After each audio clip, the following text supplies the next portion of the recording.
Welcome to the TrainAnything Show. This is John. And I'm Dylan. And we are passionate about all things endurance, here to inspire belief and action, one podcast at a time.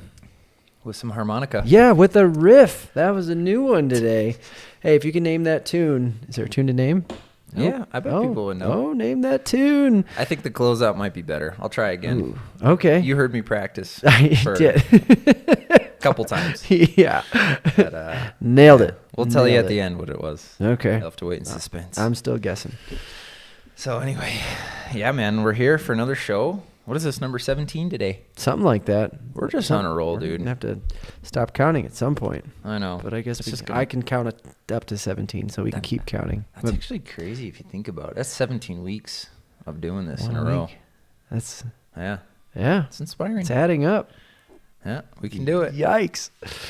See, if you go at it together, you can go far. That's if you right. do this alone, I don't know if That's you right. could If you keep this could up. show up by ourselves. Yeah. Or we just have to have a guest lined up every week if every you did it week. by yourself. Something like that. I don't know.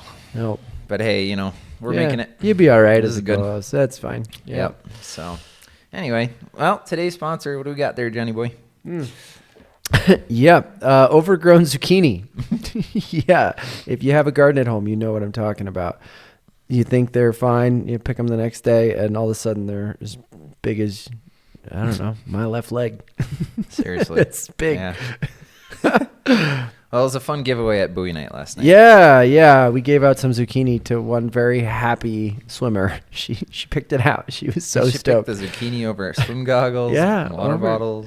Some good stuff. Yeah. Yeah, but I was gone. So I was gone last week at our team race, and I didn't leave anyone to mind the garden.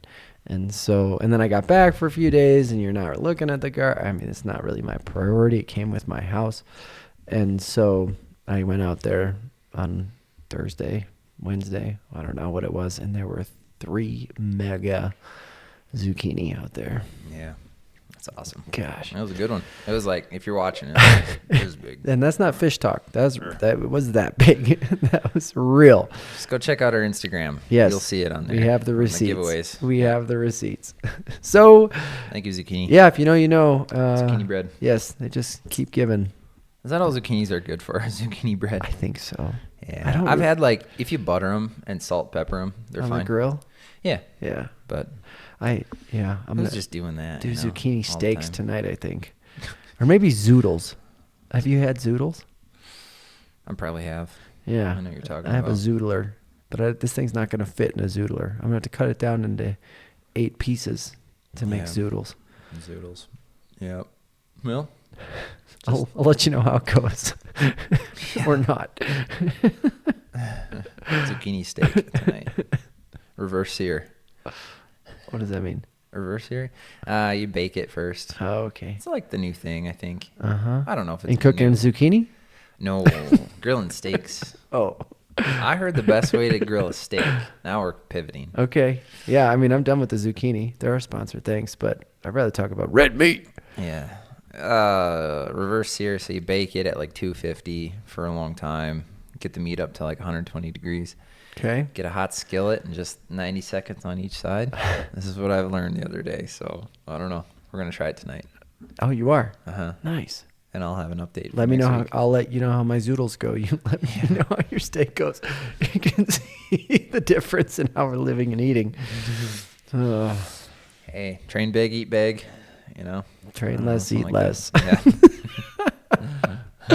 Yeah. Yeah. Good enough. All right. Yeah, man. Train Okay. anythings. Yeah, let's do it. You got one? I got one. So, something I've kind of noticed in the last week. So the pool was... What happened? No, I just went to the MSU pool, 25-yard pool, and I wanted to make it a meaningful practice, not just go there, because it was like the end of the day. I was tired, but I wanted to have some impact when I went there. So I was swimming with swimming stones, we'll call it, just little hand weights that we got. They're pound hand weights. Pound each. And You put them on your knuckles? They got a little knuckle loop, finger loop? Yeah, they're actually for running, so you can put it around your middle finger. And they sit nice in your hand. But same with swimming. They sit nice in your hand. Right. They feel good. But if you haven't tried swimming with weights, it's actually pretty fun. At your recovery arm, you feel it. I bet. And it's just different going through the motion of swimming. What did you do? But what it ended up doing, so I did 4 100s with the stones, and then I did some variable sprints with them as well between different sets. 4-1 stoned. Yeah, 4-1 stone. Wow. No, 4-100 stones. Oh, with the stones. With the stones. Sorry. Yeah. I don't know what I said. You did say it right. I was just making a bad joke. I was stoned while I was swimming. I was stoning He everyone. had stones in his hands. Okay. But what it does is it forces you to pick up your turnover for some reason. So you don't sink? Well, you can't feel really like be you're gonna long sink? and strong with stones in your hands. So what it does is you got to like kind of turn it over a little bit quicker. To keep moving. Yeah, which I was like, okay, that's like a natural thing with weight. That feels good. And then I did some 200s, just aerobic. Supposed to be just chill, but I was just feeling water and my arms were turning over quicker. Because they were free from the stones. Yeah, they're free from the stones, and I was just wanting to grab water a little quicker. It's like, oh, that's interesting. So this morning, Wednesday and Friday mornings, we had 2 quality swim sets.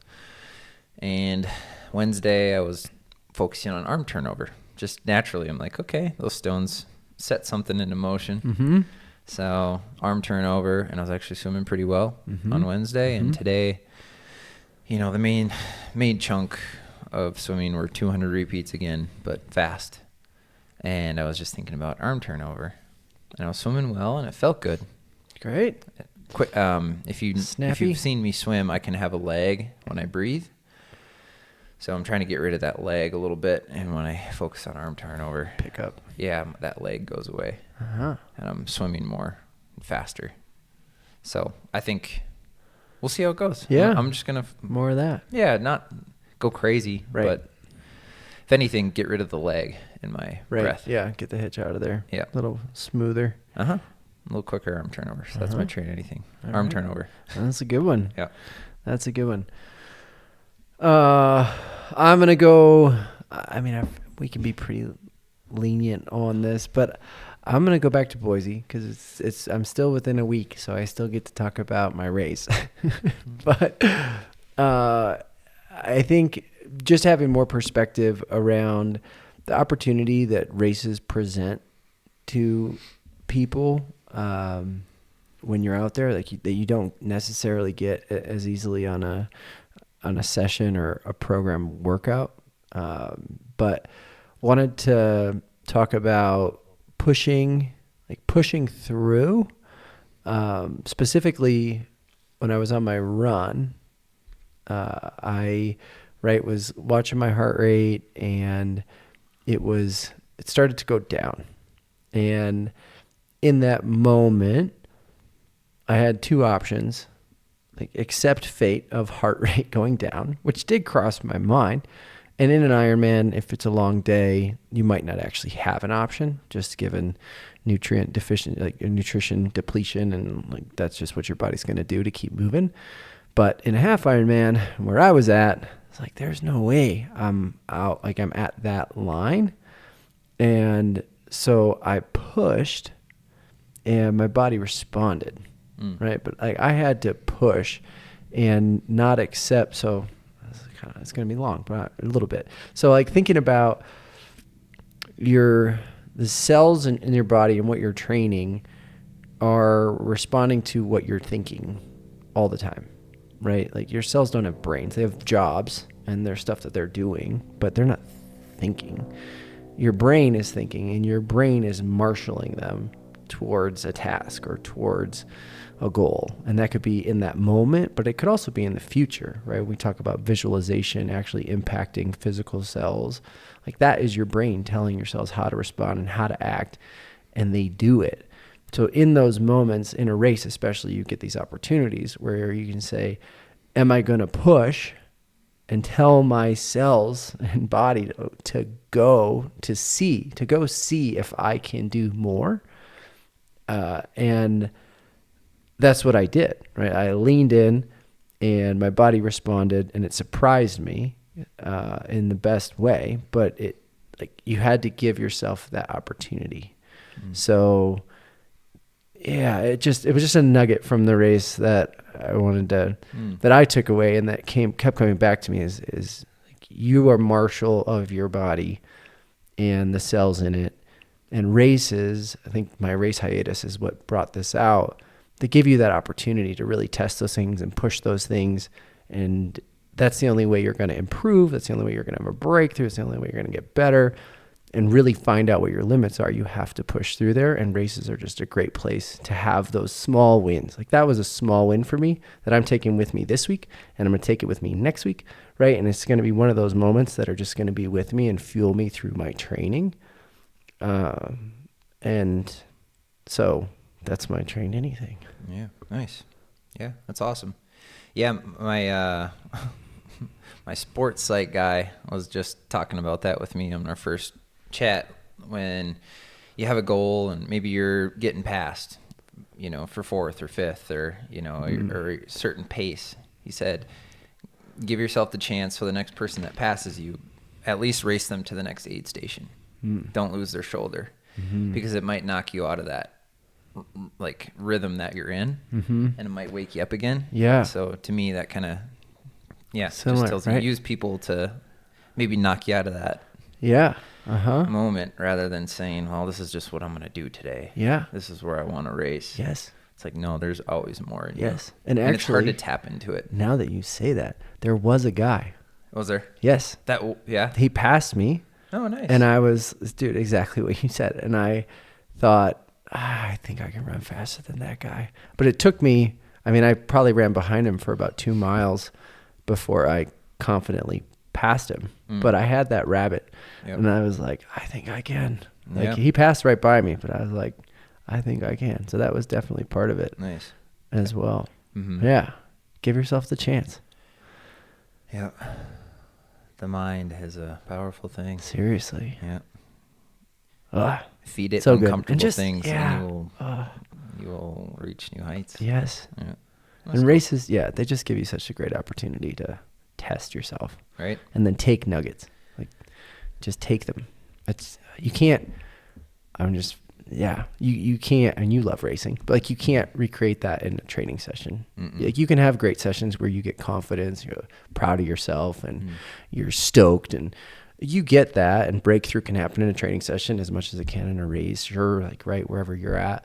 But something about being out there is just the opportunities it presents, no matter the outcome, like in the moments or wherever, like, there's a reason we do this, and it's so fun. Yeah. Well, it got me thinking about just tapering too for all athletes. And so much of tapering is to get your mental like rest, mental rest. Yeah. To go to that place. Because your body's trained up. Yeah. And I think it's, I've been there where I get to races after a taper and my mind's not ready. And then you're kind of fighting yourself all day. Versus if your mind's at ease and ready to eat, and push yourself. Yeah. I think that helps. But even if it's not ready on race day, you can still find it during the race. Like, right? You get a rabbit. Okay. Wake up. Right. I can run faster than that guy. I can run faster. I can catch that guy yes. Yeah. But I think big breakthroughs come when you're ready to push the limit till the finish line. If you could focus during taper, like that's how I'm going to finish, or that's how I'm going to race. I'm going to race, gun to wire, kind of thing. Yes. Wire to wire. Yeah. Right. So good. Yeah. There, you bring that up. There was a study done at some point on tapers and volume and like what different athletes did during taper. And it turned out volume, frequency of session, like all that stuff was irrelevant.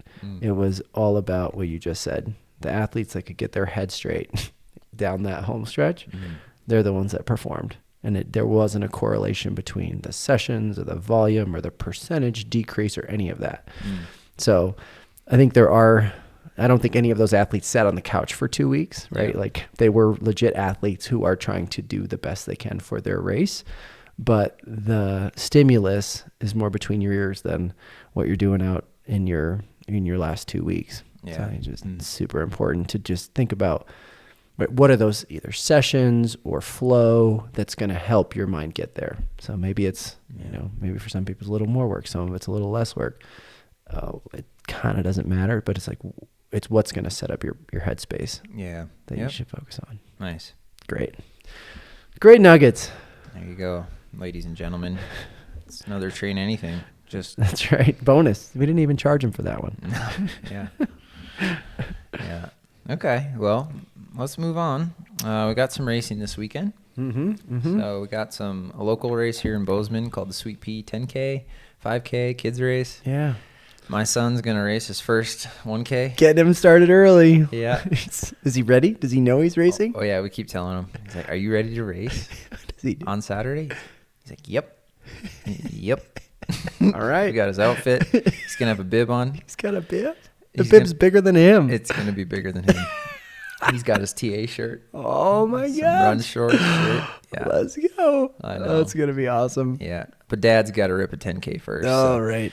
Yeah. Oh, you run first? Yeah, The kids' stuff's after? Yeah. So my race is at 7:15 a.m., which I'm really excited about.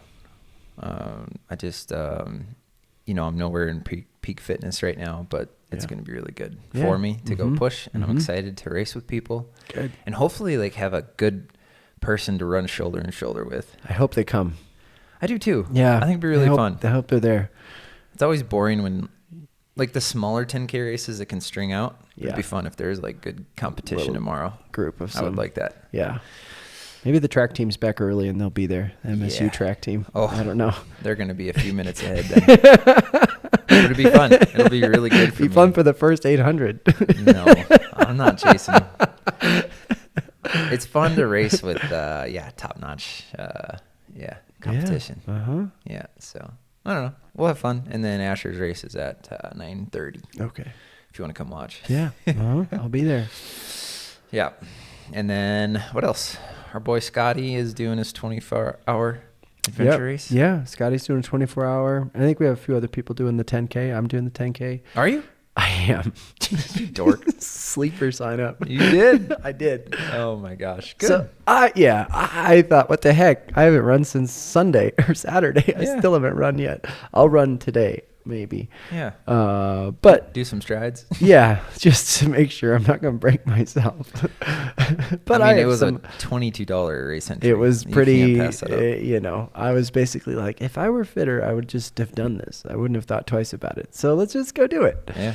Cool. Yeah. So I'm in. I think Brian's racing. A few. Jason's racing. You said Brian. Yeah. So, all right. Be fun. Good luck, everyone. Yes. Good luck. Good luck. All right. Well, today's pod meet is a good one. Yep. I think this is going to be, interesting for people to listen to. Maybe a lot of nuggets. Yeah. And then we'll maybe spout some life experience afterwards. I don't know. Yeah. So why don't you bring us in on this one? Yeah, we'll do. So what prompted this is, we are generally, as athletes, looking at everything we can do to improve performance. And one of those things is managing weight and trying to understand where your body composition is, where it could be, what's optimal for you. And a month ago, maybe, Dylan got a month ago. Was it a month ago?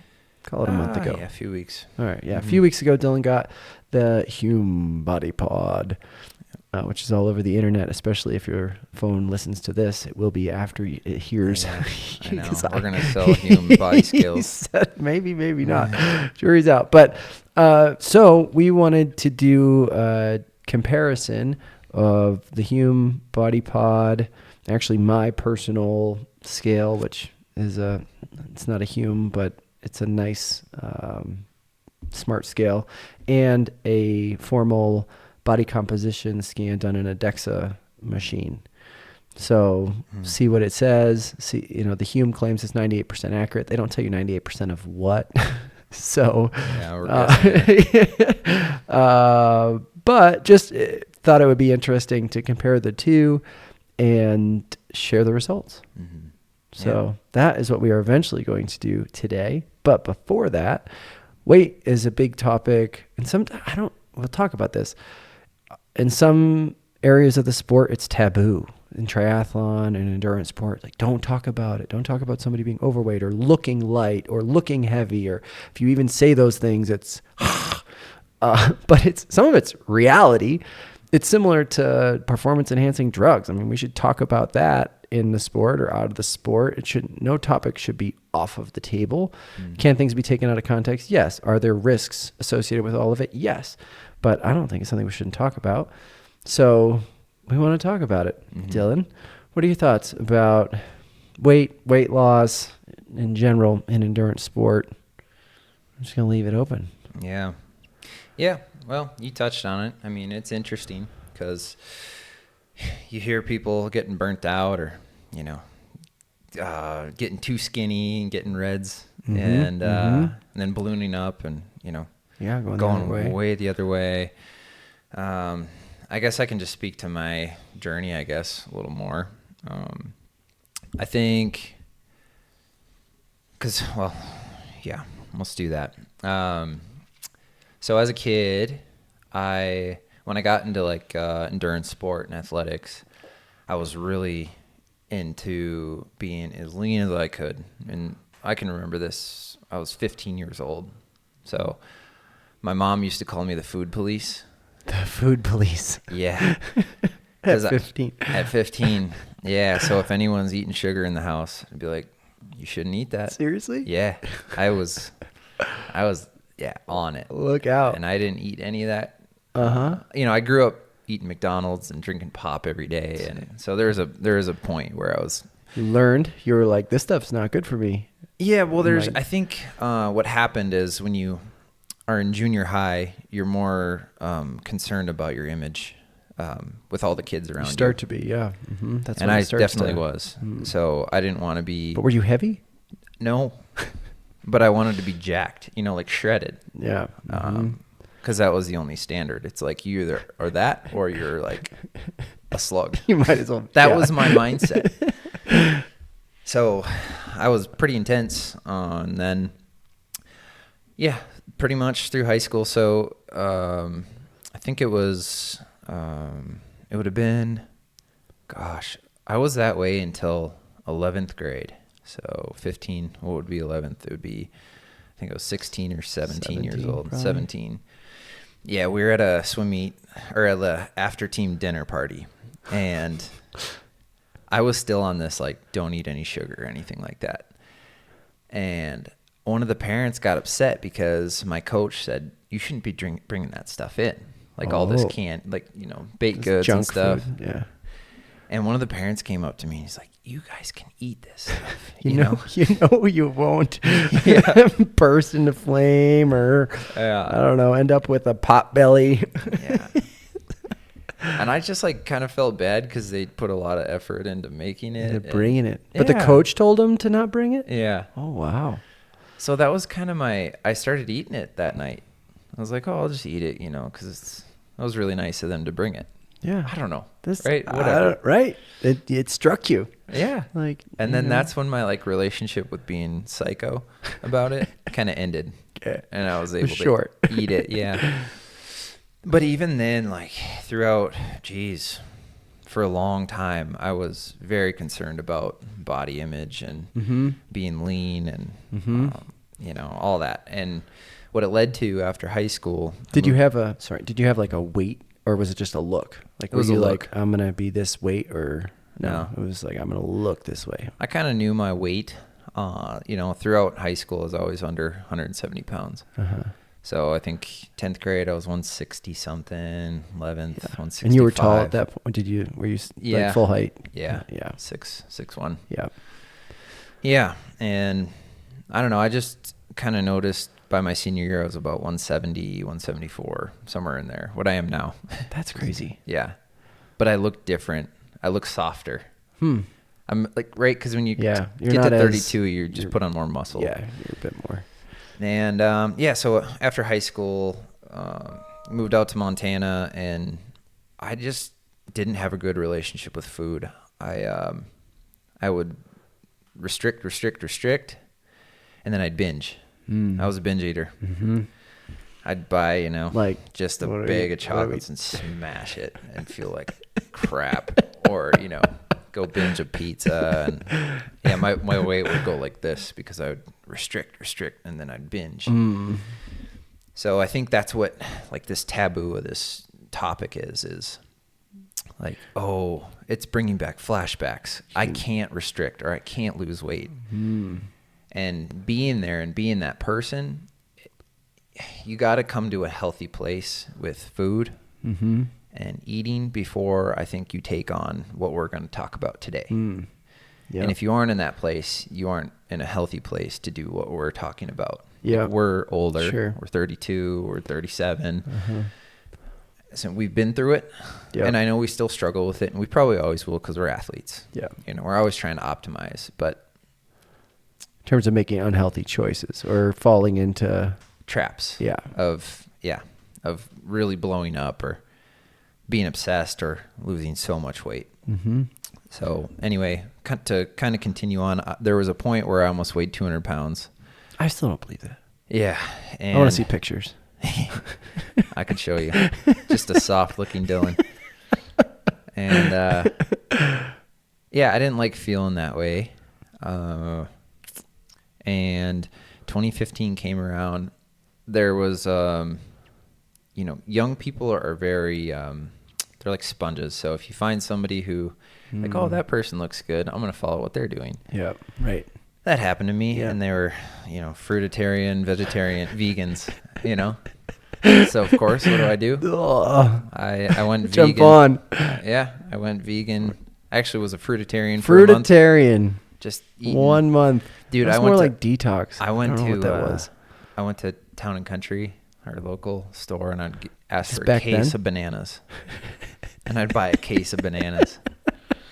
Like, you got monkeys at your house, bro? Yeah. Who can eat through that many bananas before they go bad? That's what these people are doing. It's like, no. The banana people. I'm really glad I went through this. It's fun to look back. Yeah, hindsight. Awesome.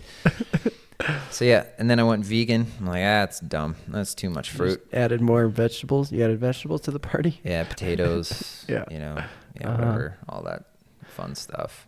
Yeah. So it was like lots of rice, rice pasta. Is that how you cut from 200 down to something or other, or had you already kind of cut from that? It started happening. I started losing. Yeah. For sure, because I just wasn't eating. Yeah. And then I got to a good place where I was then a pescatarian. So I'd eat eggs and fish and stuff. And at that time, I started taking triathlon very seriously. This is 2015. And I was really lean. I was probably 168 consistently. Just eating vegan pretty much, vegetarian with some eggs and stuff. Yeah. But I was always hungry. I was always tired. I was always crabby. And lo and behold, I get a stress fracture. So I was training really well. I was training 25-hour weeks.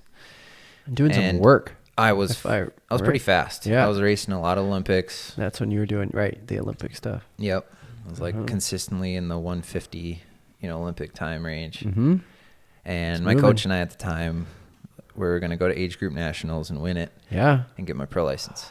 That was the goal. Plan. Yeah. And by age group nationals, I had a stress fracture in my hip. In your hip, which is a hard place to get a stress fracture. It is. Unless you're not eating what you need to. So malnourished. Yeah. The malnourishment off the charts. Yes. Oh. But I was leading the race until 2 miles into the run, and then I hobbled it. Yeah. I hobbled the run, and I was limping so bad through the airport. Yeah, I finished. I was just I should have had crutches. I don't know. Nobody tells you anything. You're young and dumb and idiot. You're going for it. Yeah. So and then so that was a reset. Was that diet? Did that come lighting up at that point? Yeah. The funny part about that is my mom would always tell me, just think how much faster you'd be if you ate some chicken. If you ate some meat. Little old chicken. Yeah. Or something. Eat some meat. And I'd always be like, nah. Because I was happy during it, I was this isn't hard. And you were committing to something, and you thought it was going to make all the things lined up for you. Yep. Yeah. Totally. So, everything was running smooth. I didn't feel like I was missing out on anything or anything like that. But it was a long journey back to racing after that. So lots of sickness. I got pneumonia, walking pneumonia. I was in bed for months. You're like 20 years old. How old are you? Yeah, I was 24 or 5. Okay, not okay. Yeah. And at that time, 2016, I went down to Boulder, Colorado, Right. for a month. Put my job on hold, sold a bike to pay for the trip. And I went down there and trained really hard. And I think that's what knocked me into pneumonia. I was still eating vegetarian at the time. And then at the end of 2016, I was like, screw it.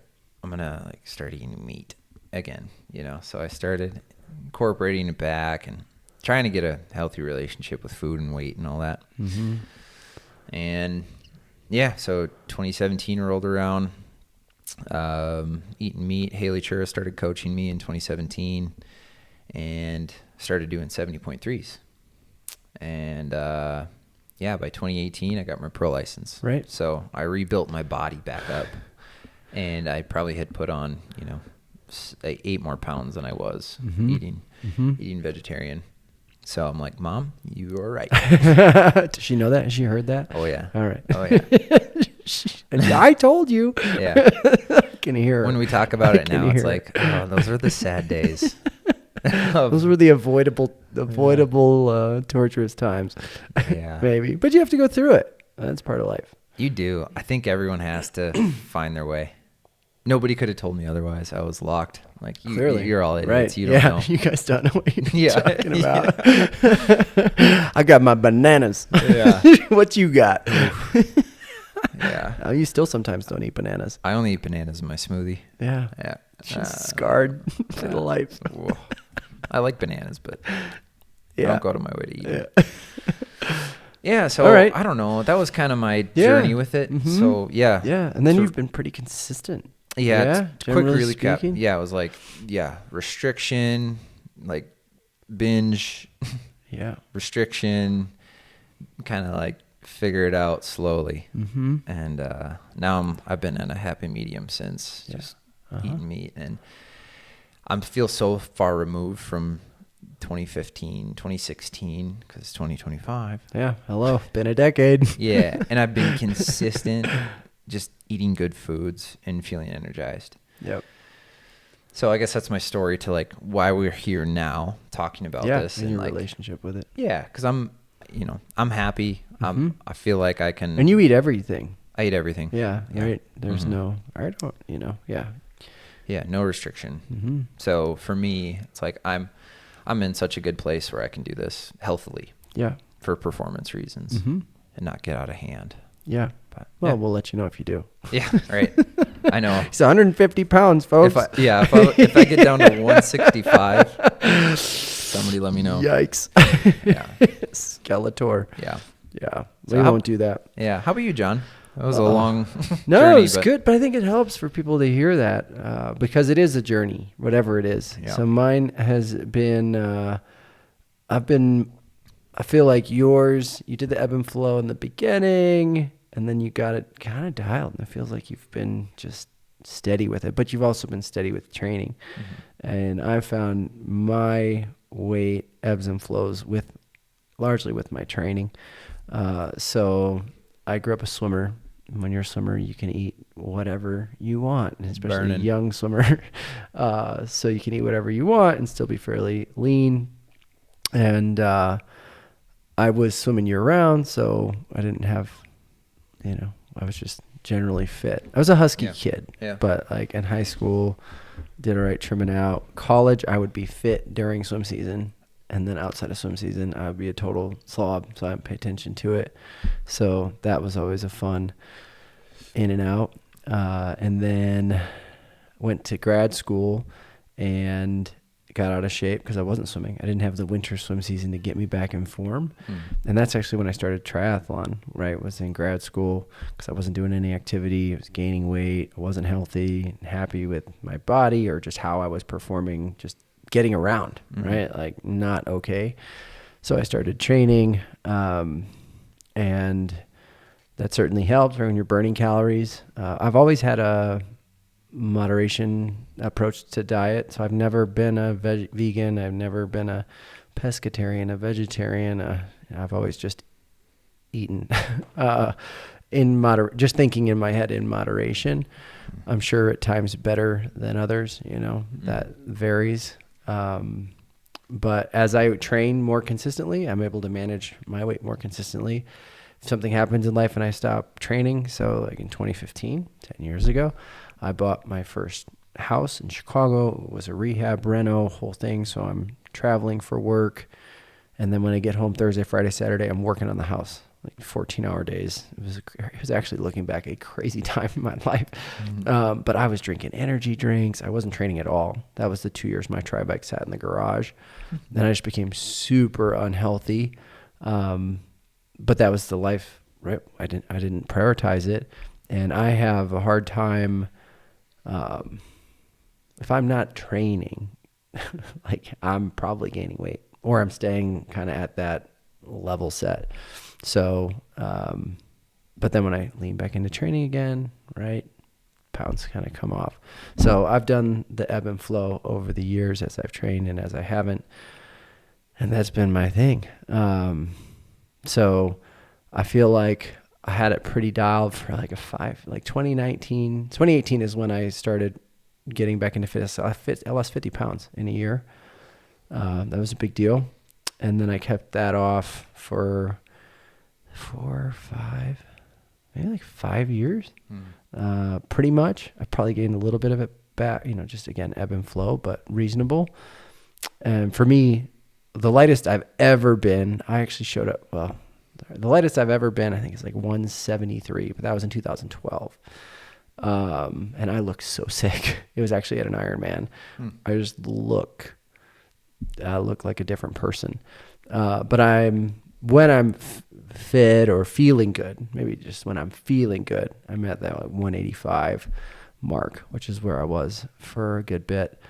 And then recent history, last 2 years, I had my FedEx truck incident, gained a bunch of weight after that, and then lost 25 pounds of that.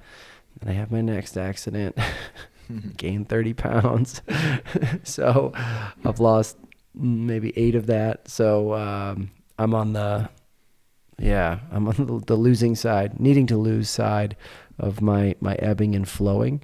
But my goal is to live an active lifestyle, right? With triathlon being my activity of choice, and feel good, feel healthy, feel fit, and work it into my work life and my personal life, social life. And that's my goal. And I'm not there right now. But I will be. So yeah. That's more of my jam. The most I've ever weighed is 235 pounds. And I'm about 6 feet tall. Yeah. So I don't know. It's kind of a lot. Yeah, it's a lot. Felt like a lot. Looked like a lot. Yeah. When you got injured, like, how do you think that 30 pounds went on? Is it just from being totally sedentary and eating the same? Yeah. Eating the same. Yeah.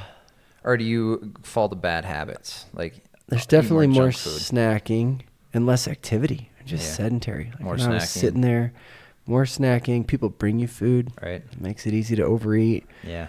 And when I don't have that activity, and you don't, like, you try, and I was thinking about this because I knew this was our topic for the podcast, being like, what would I have done differently? Or you try to either reproduce the past or beat yourself up over, like, how did you let yourself do this? How did you get here? Right. And it's like, it doesn't matter. I'm here, but because you don't intend to go back to that. Right. Like, what if this happens again? What if I get injured again or something? Gosh. Yeah. More salads. Yeah. But weight in general is a simple calories in, calories out equation. Yeah. So it is. The activity came down. Also, timing of food. I think I was really poor with timing of food, and probably what I was eating. Like, it just wasn't. I didn't need casseroles. Yeah. When you're sitting all right. day, like, you don't need that, because what you don't use, you store. I mean, that's the thing with carbohydrates, right? Mm-hmm. What you don't use, you store. And I do have a body type that is happy to pack it on. Yeah. Like happy to. So it just did. Mm-hmm. But I did actually, on this journey, I should mention, I did have a nutritionist. When I was pretty dialed with weight, I did hire a nutritionist because I was training a lot and I wanted to check in on it. And I learned a ton just working with him for, man, it might have been a year, but I went through that phase of tracking all the calories, and it turns out I learned about macros and all of that. It turned out I was getting way too much of my daily caloric intake from trail mix. Oh yeah. Funny. Like it's high calories. Super calorie dense, lots of fat, Yeah. you don't need, but I was just living on handfuls of it. And I changed that and added more balanced protein, and like I changed everything, and life got better. Like we track, cause I was tracking all my carbs, and he would have me do survey check-ins on how I'm feeling, both in my workouts and my sleep. And we monitored it, everything up and to the right, better, across a whole bunch of metrics after balancing out my diet and learning about timing of food around workouts and all of that. So like nutrition is such a huge thing. And when you watch it work, you're like, oh, okay. But so that's where I think comes back to your question. I know these things, and yet here we are. Yeah. But it's life. So Yeah. And I think it's, it's what? life. It's What do you life. got to say? Well, I was just going to say, sometimes you can get through those things a little easier if you have like a really solid why and goal of what you're trying to accomplish in life. So maybe, does that ring true to you? I guess. I don't know. For me, like when I get injured, I do adjust everything so that I can come back stronger. Because I know I need to keep going. Yeah. There's a bigger goal and mission. Yeah. This isn't the end of me, kind of thing. So I can adjust a little bit better. Yeah. And it's nice being a triathlete because we have 3 sports. So if you're out in one or two, you can still do the other. Do the other one. Yeah. Yeah. I don't know. Yeah. I don't know. Just a Yeah. thought. But It's good. again, human. We're human. Yes. So we all have different Life happens. things. And then all of a sudden you're just 30 pounds heavier. Like, Yeah. when did this happen? I do think weigh-ins, actually that might've been right. Weigh-ins, and as we talked about a little bit already, becoming a slave to any of this is not good. And you could become a slave to the scale or to the calorie calculator or to any of that. Yeah. So I think folks have different perspectives on how often you should weigh yourself. I'm generally like, if I would have been weighing myself every day, or, Watching it crawl up. I would have done something about it, for sure. But I just put it out of my mind. Like I did not. Yeah. And then you don't have those check-ins, and you just all of a sudden gain 30 pounds. Right. Yeah. Yeah. But I think the daily weigh-in or every other day, or just something more frequent than never. Yeah. Because you can't see it coming. Well, I could not when I wasn't working out. Go ahead. Well, I was just going to say weighing in is really hard for people. And that's the hard thing, is because they see this number and it's always bad. Yeah, right. It's never good enough for someone, right? So I don't know. And I think that's where some maturity and just some confidence in yourself. Like, okay, if you can't weigh yourself, maybe you got to like rebuild some confidence in you. Like, speak truth into you. Like, I'm not that number. No. And this doesn't define me. And it's like, why are you weighing yourself to begin with? Are you? Yeah. So answer that. Yep.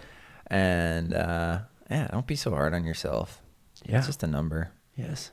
And as we go through my results, you'll see, like, even my results bother me because you'll know. We'll get into it. Yeah. But at the end of the day, you just got to be happy with yourself. So, Yeah. if you're unhappy, shoot, fix it. Do something. Yeah. You're living and Come on. breathing. Yeah. You're living, you're breathing. Be a better version of yourself. Yes. And sometimes it does take hard things. And if a hard thing is stepping on a scale, start doing that hard thing. Challenge you to do it. Yeah. Yeah. I don't know. So good. It's tough though. Yeah, it is. And the other, so I get it. this is my, it just popped into my head. How I managed my weight through work when I was traveling, even when I wasn't training, is I wore the same 2 suits every week, right? Like I would rotate the suits throughout the week. So as long as my pants were fitting, I was good. And then I went through this one period where I wasn't traveling, so I didn't have to wear the suit. I was still working, but just from home. And I gained weight. Yeah. And I went to go put the suit back on. I was like, oh, how did this happen? It doesn't work. But I think it applies that same, it was a daily reminder. You put your pants on every day. Like you weigh yourself every day. Like I had something every day where I was checking, like, am I still fitting in my pants? Yeah. But it's the same concept without a number, but just that something that is checking on you regularly. Because if you don't mind it, you can't manage it. Right. Yep. Yeah. There you go. Uh-huh. All right. Well, should we jump into our results? Yeah. Let's do it. John made a nice Excel, so you might explain mine and yours. And I'll just sit here and nod my head yes. Okay. Sound good? Sounds great. All right. So we'll read through and then we'll talk about it. Yeah. We did, again, just to reset if you're just tuning in or forgot what we said at the intro of this, we did a DEXA-based body composition scan, and we did weigh-ins on, Dylan did his on a Hume Body Pod, I did mine on my home scale, I forget the brand of it, but we wanted to compare the two. So Dylan's DEXA scan, the gold standard. The gold standard. It's all over their stuff. The gold standard in body composition measurement. So say the world. Yeah. Interesting. Well, I think the gold standard is like the weight dispersing one. What's that one? The water one? Yeah. Oh, there's a water displacement one. There is. But how does it get the rest of you? I don't know. Who knows, dude? All right. Well, we might have another pod with another test. I don't think I care that much. This is enough. We have 2 measures. Fine. All right. So his DEXA scan results were that he is currently at 12.6% body fat. The pod, the Hume Body Pod, has him at 9.5%. So about which one? 3% Which spread. one am I going to believe? It's a pretty material spread. It depends on the day you're having. 3% variance there. That's a pretty material variance. Yeah. In terms of limbs, because I think this is equally as interesting. Yeah. He has a fat left arm. No. I do. It's a joke. He has, that's what it says. Per the DEXA scan, he has 15% body fat in his left arm, 12.8% in his right arm, 11% through his trunk, 11% in his right leg, and 12% in his left leg. Interesting. The body pod suggests he has the Hume Body Pod. The Hume Body Pod suggests he has 8% roughly in his left and right arm, 3.9% through his trunk, 2.9% in his right leg, and 2.2% in his left leg. So the whole point of the Hume Body Pod hand holder thing, their hand device, is to get after these metrics in terms of your limbs and the body fat percentage therein. And although there was a 3% discrepancy on the overall body fat percent measured, there's some massive discrepancies in your limbs. Yeah. I mean, your legs, 2 or 3% versus 11 and 12. I know. That's a big difference. That's crazy. Something's wrong. One of these is wrong. Yeah, they're both probably wrong. Maybe I'm somewhere in the middle.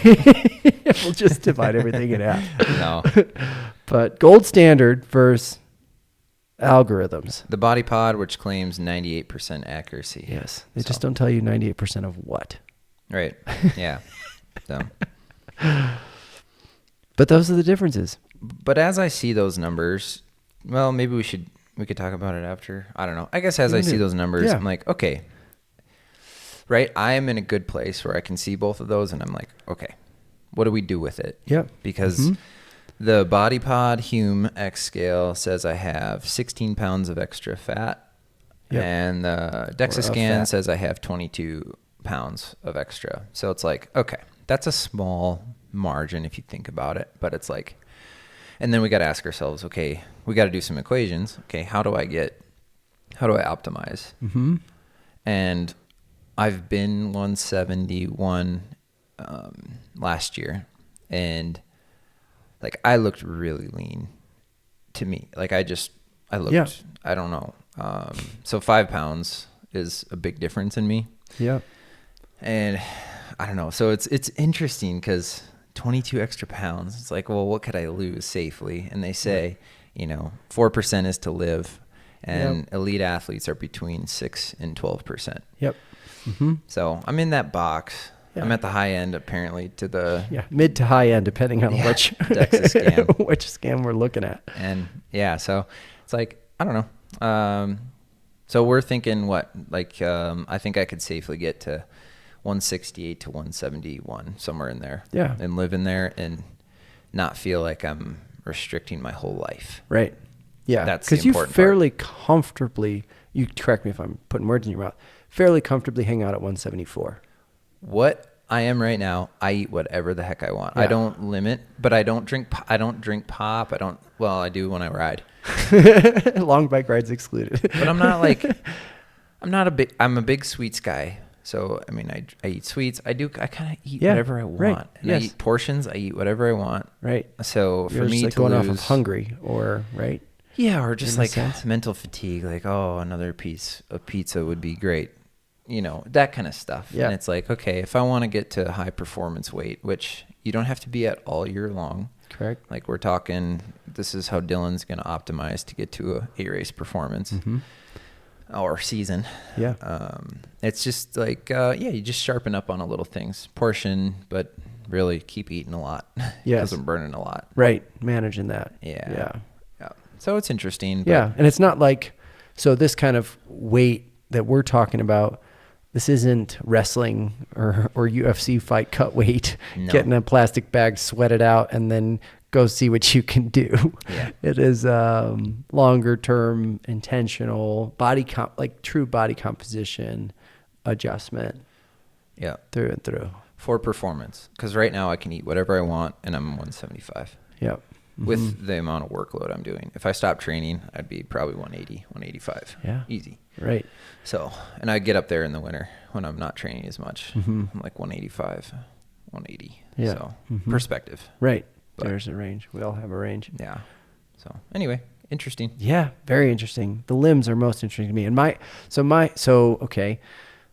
On the variances here, Dylan is a pro athlete, elite athlete, and the Hume scales, I don't know, maybe the Hume people are going to come after us, but they're based on algorithms, right? They're shooting electrodes through your body, timing how much time it takes to come to the other receptor, and then they're bouncing those times off of some database of body fat percent measurements based on your height and your weight and your sex, and that's how they're coming up with their percentages. And I wonder, because they're so far off, if we don't have a bad DEXA scan. So we want to test the reliability of that scan, and we will get another one day, but not today. Once we reach our goals, yes, there will be another podcast. There will be a follow-up scan. But if that is the gold standard and that is right, and the body pod is wrong, my hypothesis there is the database that they're bouncing it off of is full of more average type humans like me that have the Hume X scale. Yeah, the Hume scale. Sorry. Yep. Yeah, the Hume X scale. So there aren't as many either basically ends or tests in their core database that align with you to produce an appropriate score using their algorithm. Mm-hmm. So that's my hypothesis. I don't know. Yeah. Maybe made it all up, but it seems reasonable. Yeah. It is a big discrepancy. Yes, Yeah. it is. So, especially when they're claiming such a high percent of right. You accuracy. pay good money for that. You do. Yeah. Yeah. But the cool thing we'll be able to see, so when I get down to 170, we'll go do this DEXA scan again, and then we'll compare. So if if my Hume scale is saying 6.5 and now my, whatever. Yep. The DEXA It's around 10 or so less. it's around 10, then we know it's a 3% discrepancy for me. Yep. But we'll see what happens. Yeah. And either way on these, right, Dylan uses that machine every other day, and as things change in his body, those numbers will move, right? So, and as we're talking about losing, they'll go down. Yep. And any of these devices we use, the trend data is going to be more useful than maybe what it is actually, right? And I think for us, we want to know the actual number because you're such a high performance athlete that, and we'll obviously monitor as we go, but we don't want to undercut your performances by doing this, which is why we wanted a more accurate scan just to see what there is to lose, as Dylan just talked about. Yep. But either way, you'll have the relative compare to, you should watch, your scale should go down as we go through this and just measure progress that way. Yep. All right. Yeah, do yours. My turn. All right. So I had on my DEXA scan a body fat percentage of 18.8. That's 39 pounds of extra.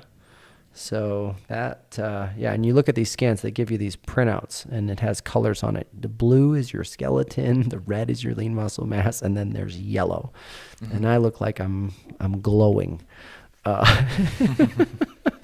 I glowing? Yeah, Tell you me are. I'm Your glowing. face is glowing. Tell me I'm glowing. Yeah, it's a happy looking face. I glow all the time. But 18% as far as arms and legs. So my arms, my home scale. So I tried to use the Hume scale and create an account, and it kept deleting my account. So I don't have my Hume rating. So I just went off my home scale. That one's got me at 15.5% body fat. So again, a 3% swing, different scale, but a 3% swing on total body fat. My in-home scale is not as cool as Dylan, so it doesn't do the arm and leg measurements. But for the sake of reporting out, my body comp, left arm, 16%, right arm, 17%, trunk, 16%, left leg, 21.9%, right leg, 21.9%. Yeah. John Theiser reporting in. So my legs have, that's not surprising to me at all.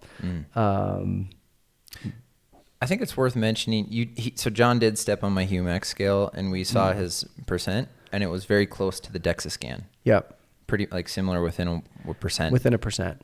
Yeah. Yeah. Yes. Back to John's comment after, it's like, okay. Right. Who's it reading? Right. In terms of the algorithms. Yeah. Because John's not in his peak fitness right now, so we're curious if right, if that's part of it. Yeah. Anyway. Yeah. So that's my starting point. This is where we're drawing the line. So I, unlike Dylan, who's like, how much more do I really have to lose? I'm over here like, let's go. I'm ready. I'm ready to start on my journey back to feeling good. So this is fun. What are we going to do, John? So John has a fun idea. We are. You keep talking. All right. You want to pull them up? All right. So as part of this, because we've got goals, my dad, there's a story here. He struggled with weight most of his life, and he has gone to different classes that they offer to help you learn about nutrition and food and whatever else, just to help you with your weight loss goals. Nobody move. I mean, yeah, I think so. Yes. Only for the sake of the stack. So he has gone to these classes. Nobody touch the table. Don't touch the table.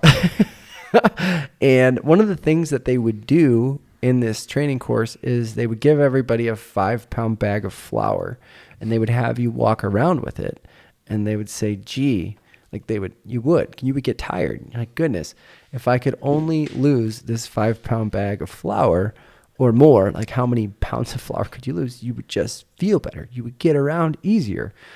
So that has stuck with me over the years. And I thought, gee, wouldn't this be fun So I thought I'd buy a bunch of flour. So this tower next to me, if you're watching, is what I plan to lose.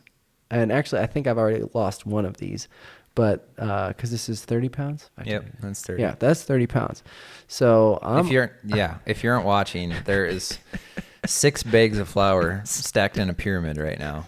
6 5-pound bags of all-purpose flour. Yes, it was the cheapest stuff they had. So this is my challenge to me, is to lose each one of these bags.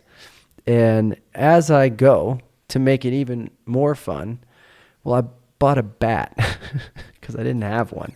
A good old Louisville Slugger. Thanks, Played Against Sports, $20. And so for every 5 pounds I lose, as we lose it, I'm going to smash one of these bags of flour out in the yard somewhere as just checking it off and giving me something to work towards. It's a pretty serious pyramid of flour. Yeah, this is going to be the caption here. This is what everyone's going to see. They're going to be like, what are those guys doing? And Dylan's nervous. Or do you want to build your pyramid? Yeah, so this is what I'm going to... I know he's worried about getting flour all over his garage. You know that, yeah. No, he is. And Dylan's pyramid. Yeah, so I got to have some fun too. That's right. I want to smash something. Yeah, you're going to, yes, well, in due time. But yeah, that's crazy. So 5 pounds. Right. If you lift up a 5-pound bag of flour, that's actually a lot. Yes. So if you have to lose 6 of these, John, I got 6 of those on me. that's crazy. I think, you know what, we could tape these on you and you could feel it. Yeah, I should. We should go on a ride together. Just tape you down with Yeah. flour. See where your heart rate's at. That'd be fun. So an interesting fact, for every pound of weight you carry, it's 1 second per mile for road running. Mm-hmm. So 13 miles, that's 13 seconds a mile. A mile Yeah. per mile. Per mile. So that's Yeah. a big difference. Yes. For trail running, it's 2 to 3 seconds. Okay. So it's even more. Wow. Because of the up down. Yeah, exactly. We'll see the up probably. Mostly the up. Yeah. Mhm. Wow. So big difference. Yes. So yeah, we're just having fun with it. Yes. Like John and I, we are, to stress this, like we are in a good place where it's not like, we're trying to become bulimic or something like that. We're Right. just trying to optimize our bodies and just Feel better. Feel better. I want to feel like I felt 3 years ago, 2 Yeah. years ago, before my accidents, Yep. because it was better life. And for me, I want to step on a lot of podiums the rest of my career. So, and for me, it has to take all of me. So if I'm slacking in an area, I need to just sharpen up. Yeah. And I'm excited for it. I'm here for it. Yeah. So high performance, baby. Yes. Yeah. So if you're out there feeling inspired and you feel too like you are in a place where you want to play this game with us, we will welcome your flower smashing goals. There's going to be Instagram clips of this. You will join us in this adventure. Yeah. Because it's going to be fun. It's going to be fun. It's going to be fun. So, all right. Well, that's the talk. Yeah, I think that We'll do another one when we reach our goals. That's right. Yeah, they might just show up. My bags of flour, just so you know, they'll just show up on podcasts when they happen. We won't go too much into it. They'll just be a bag of flour on the table, and that's how you know. And then we'll smash it. There you go. But we'd be curious if anybody else has found discrepancies with the Hume scale or DEXA scans. Like, you've got other information. Yeah, for real. Yeah, Hit it in the comments. We'd love to hear about it, Yeah. because this is our first go into this. Really, we're exploring, learning, and as Dylan said, we want to optimize. So There you go. help us, help you, help us. Something like that. All right. All right, let's end this thing. Bucket poll. Bucket poll. We don't even have a bucket today. Forgot a bucket. That's all right. Dang. Okay, we got the question though. Okay. It's cheating. I know. The unbucket Should we restart poll. this? We got to do the whole thing over. The unbucket poll. What do you got? All right. What are your thoughts on the enhanced games? So for those of you who don't know what the enhanced games are, There is a multimillionaire who invested into this. Or billionaire. Probably a billionaire. Yeah, Probably a B guy. Yeah, because he's paying these people. Yeah. To juice them up. Juice them. And like make an enhanced games. Everyone on the gear. Yes. To see what human potential is on gear. Yes. Which is crazy. It's crazy. Is gear slang? Gear, yeah.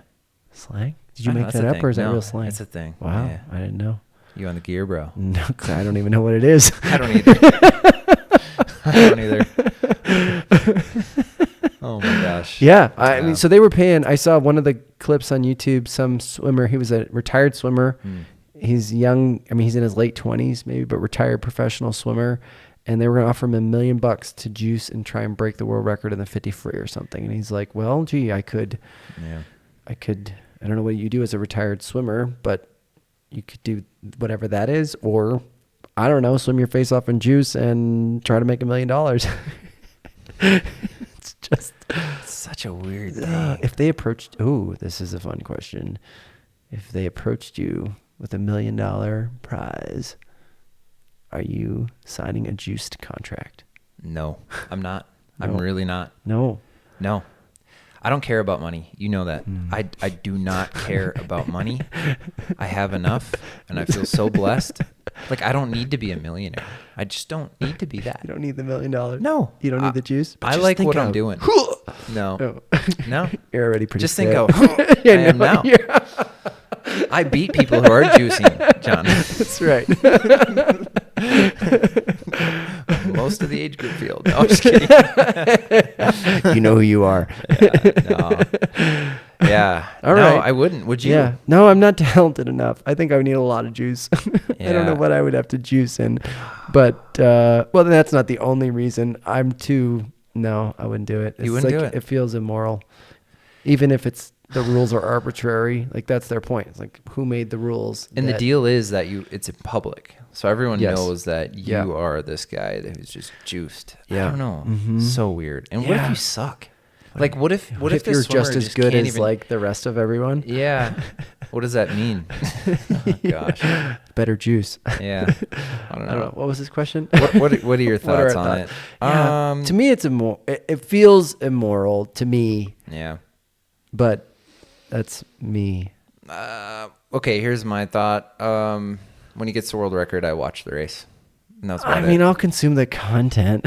Yeah, I'm not going to follow it religiously, but I will. Right. I will watch. I don't know. There could be a good document. I guess there could be a fun documentary of him just like shooting himself up and training and. Because you imagine they still have to work hard. Oh yeah, right. You can't just juice it and couch. Right. You still have to put in the work to develop your body, even as it's juiced. So there's some respect for that.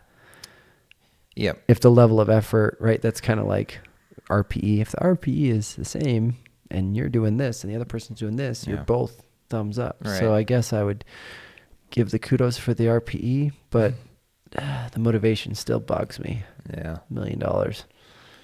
And to say you're the fastest juice man on earth. Asterisks. I don't know. Hey, what do you guys think? Yeah. I'm just curious. We're clearly still thinking about it. I know. Yeah, I didn't put in much thought to it. But yeah, it's very interesting. It's a small percentage of people who will be doing that. Yeah, totally. But we'll all watch. And we know they're getting paid a lot of money to do it. If they get their goal. Yeah, if they do. Hopefully they get some sponsors too along the way besides the prize purse. Yeah. Anyway. All right. We did it. You want to take us out with take two?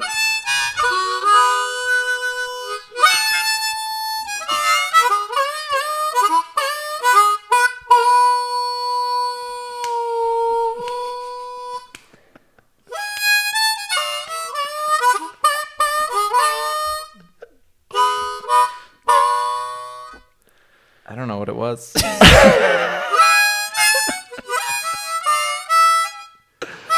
Yep. Nailed it. Oh. Big finish. That's our show. I called it early. That was the big finish. That's our show. That's our show. Thanks for listening. Like and subscribe. Yeah. We appreciate you. Thanks for watching. See ya. Out.